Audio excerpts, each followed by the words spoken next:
Alright, so I figured it's time for another journal entry.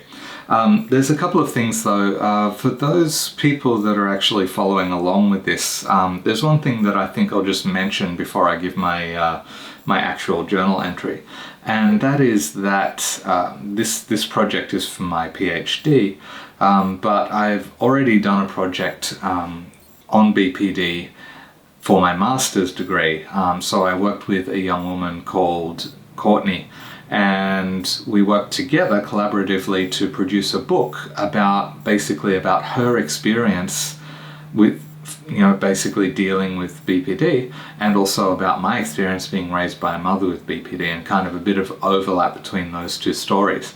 So if you're interested, I've put a link to the book. You can actually view a full preview on the Blurb website to have a look through, and it might give you a bit of insight into BPD, particularly the lived experience of someone with BPD, because we included Courtney's journal articles, which really she wrote at the time of all kinds of struggles. She was dealing with suicidal ideation. She was in a really dark place for part of the journey, and at those times she always wrote journal entries. So I've included those entries, and they really give insight into what the feeling of somebody going through those things actually is, because I can't ever truly know what it is like, what it feels like to deal with the changes that BPD causes in the way that you think. So it's really important for both the project I'm working on at the moment and for that project that I find ways that the people who I'm collaborating with can express their ideas, can express their experience in their own words, because I can't speak for them, but I can give them a platform from which to speak, hopefully. So yeah, so feel free to check that out. So you can view the entire book online. You can also download it, so that's an option as well, but you can see the whole thing online. Alright, so that's that. But lately I've been doing a bit of thinking about the project, and I've been thinking, you know what, there's actually a whole lot of material about BPD out there at the moment. And there's also a lot of that material is the people with lived experience expressing their own experience in their own words as well. So why would I bother doing this project? The gap that I see is that all of this material you can find if you're looking for it. If you want to know about BPD, you can search online, you can Google it, and you can find a bunch of videos, a bunch of information, a bunch of books, a lot of information about BPD. But the problem that we're dealing with, there's two main problems that I see and that I want this project to work towards dealing with. And one is that there is a general lack of awareness in the community about BPD. A lot of people have never even heard of it. If you've been diagnosed with it, of course you've heard of it. If you're working in the field, then you've heard of it. But generally, people are much less familiar with BPD as they are with, say, schizophrenia or depression, things like that. And it's really great that there's been an improvement in public awareness in terms of mental illness in general. But BPD still seems to be kind of slipping through the cracks a little bit. And I think maybe partly that's due to the stigma, which is the other thing that this project is hoping to challenge. So even people that know about BPD may have negative prejudice against people with BPD. They may have negative opinions of those with BPD. Some clinicians may actually avoid having clients that have BPD and prefer other forms of mental illness because maybe they see them as, too hard to deal with. So this is the kind of thing I really want to look at challenging. Number one, lack of awareness. Number two, stigma. So because of that, the material that's out there at the moment is not really hitting people in a way that's going to change that. Because in terms of lack of awareness, you're not going to find material about BPD unless you're actually looking for information on BPD. But how do you know to look for that if you've never actually heard of it? And secondly, if you hold stigmatizing attitudes towards BPD, then you're actually probably likely to be avoiding things about BPD rather than actually trying to look into it and find out more. So if I'm going to change either of those things, we need to find a different approach, a different way to actually reach people and to get them listening before they're going to be receptive to the information that we share. So this is what I see as probably the biggest challenge of the project, and that is, how do we reach those people? And I've been thinking a lot about that, and I've been thinking, maybe if we don't actually use the term, if we don't mention borderline personality disorder, and we present the people who have it just as people and get people interested in them as a human being and interested in their stories and work then into that story, the BPD. But actually this morning I was just, having a look around some different YouTube videos, just killing time after I woke up in the morning, looking at what was recommended for me. And something came onto my feed that I clicked on, and I think it's actually quite relevant in a way. And that is, it was a video about somebody who had posted a video online and it went viral. She became a meme, and it's about her story about how her life changed due to this video that she'd posted and what happened after that. And it was a really interesting story. I accidentally became a meme, and this is that story. My name is Lena Morris, but you may know me as Overly Attached Girlfriend. This all started in 2012. And then about 3/4 of the way through it, she started talking about how she sunk into a really deep depression. I know now, looking back, that I sort of landed myself in this depression around 2014 especially is when it got really bad, but I didn't know it at the time. And talked about her struggle and coming to terms with what she was dealing with and then finding a way out of that. And I thought, wow, that is brilliant. Because if you had put something on YouTube saying, I was depressed, but now I'm better, or my struggle with depression, things like that, you're going to get a certain group of people who are probably already either experiencing depression and know that they're experiencing depression, or people that are into that kind of thing, clicking on it. But you're not going to really get a pretty broad audience, and you're not going to get people who maybe hadn't really considered that depression is something that can happen to anyone. So I thought, hey, that's really great, because you click on it because it's an interesting story. And then there's really good storytelling in how they've put the video together that keeps you engaged, and you want to know about her and her experience as a person. And you imagine yourself, what if that was me? What if somebody picked up one of my videos and then I got all these wonderful opportunities and I was traveling the world, I was on TV shows, and that draws people in.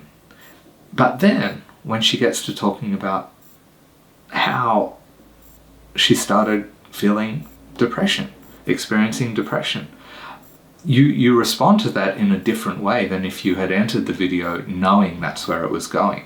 And I'm not even sure that that was the purpose of the video. I don't think it was.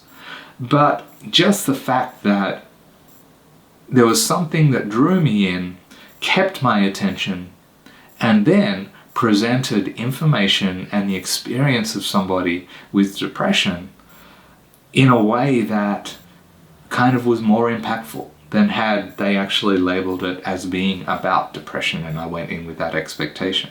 So I'm wondering if maybe there's something in that. And I mean, it's probably a really hard thing to do. And how do you do that? I mean, it's extremely difficult, particularly without a lot of funding. I mean, yeah, so that's something that I really want to pursue a little bit more.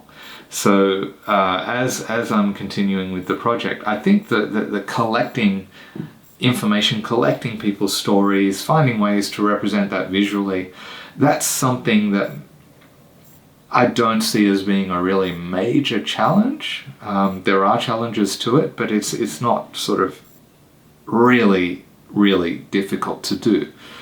What I think would be difficult to do is finding a way to package it and push it out there in a way that it's going to reach people who either don't know a thing about BPD and have no interest in it, and to people who maybe know about BPD and want nothing to do with it because of those stigmatizing attitudes. So how do you get past those barriers? So that's something I'm going to be exploring. If you know, someone watching, if you have any ideas about this, definitely let me know, because this I see as being the biggest hurdle to get across for this project to be really successful, because we really want to reach the people that are not getting reached by the material that's out there at the moment, and maybe to find ways that then can inform other people who are wanting to reach audiences in a similar way, to audiences who are not aware of something or who maybe have negative attitudes about it. So yeah, that's one of the major things I've been thinking about today. And something that I have to explore and look into for probably quite some time. Another thing is thinking about how BPD is represented and portrayed in the media, and in films, in popular culture. Because this is something that's come up. I mean, I've been reading a book, Media Madness, a really good book, which looks at the way that mental illness in general is presented and some of the ways that it affects people's thinking about mental illness. And there's a whole lot in that. But I also got to thinking about, well, what about borderline personality disorder in particular? How is that portrayed, and how does that affect people's awareness and attitudes towards it? And so far, I've actually found that while there are a lot of movies and TV shows and novels and things where you could suppose that characters in there had BPD, there are very, very few that actually mention BPD. And I don't know if that's a good thing or a bad thing, because a lot of damage has been done by mental illnesses being portrayed inaccurately in popular media.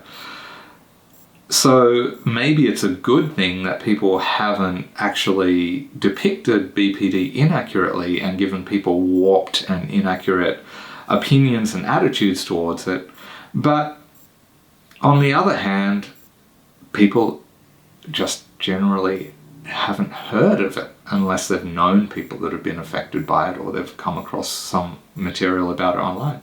Because there's so few films, TV shows, novels, things that are widely disseminated that actually mention the disorder itself. There is a film called Welcome to Me, which is absolutely horrible film, and I think is not a good reflection of BPD at all in terms of being accurate to the diagnosis. And apart from that, the only other one where I've heard it, the only two others actually, where I've heard it as being actually mentioned, one is, what is the one? The one with Angelina Jolie and, I've even forgotten the actress's name. But she plays Kaysen, who, Suzanne Kaysen? I can't even remember her name. I'm having a seniors moment and I'm not even old.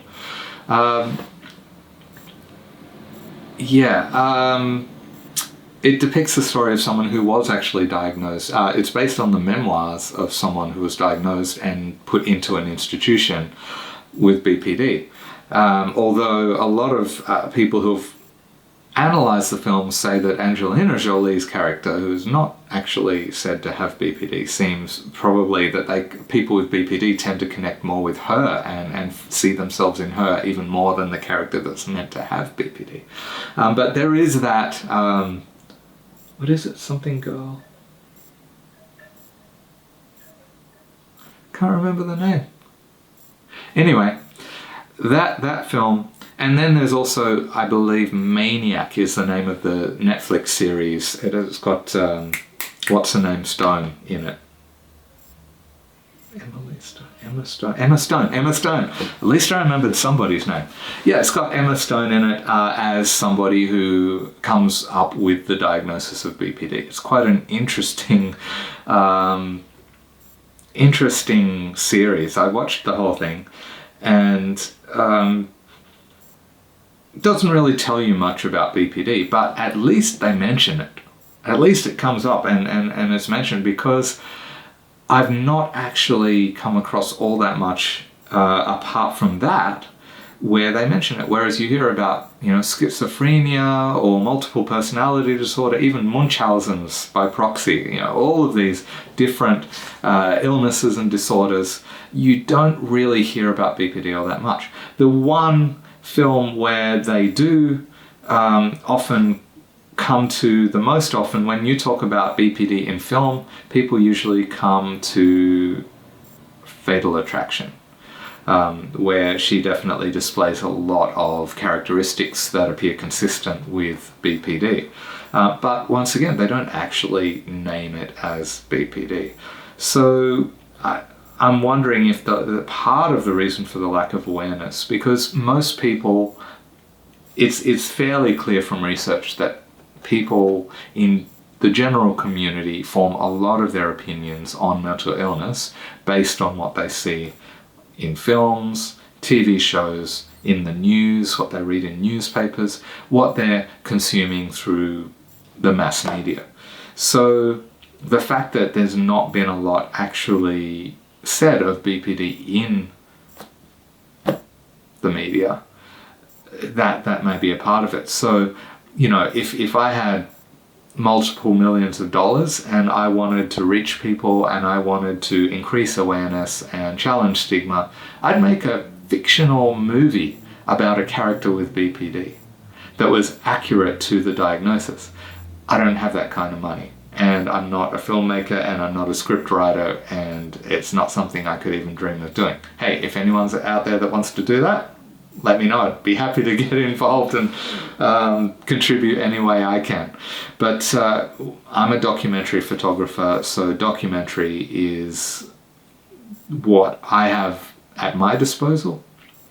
So I'll find ways that I can to use that to tell people's story and to hopefully increase awareness, challenge stigma.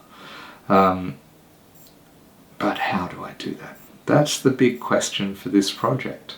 But anyway, I continue digging, researching, and getting the insight from people who are affected by BPD, those with lived experience, family members, loved ones. So next week I have an interview scheduled with 2 family members of people with BPD. Actually, they're both mothers of someone with BPD.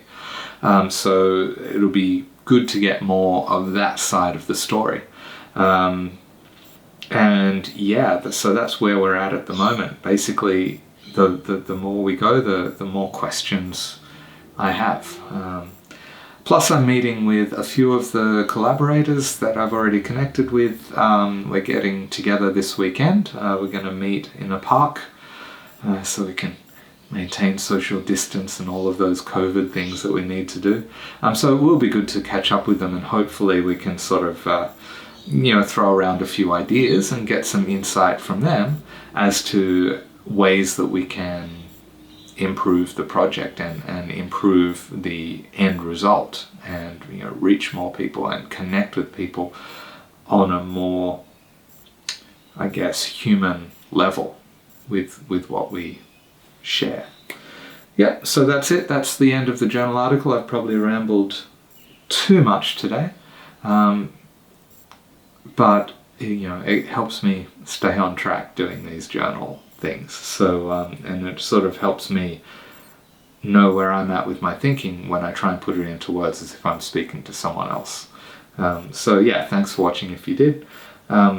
Happy for any insight, any ideas, any advice that you have if you're watching. And if you have any experience of BPD, and you're happy to contribute to the project in some way as well, I'd be happy to talk with you to see what we can do. But that's it for now. See you in the next journal article. Journal entry, I guess.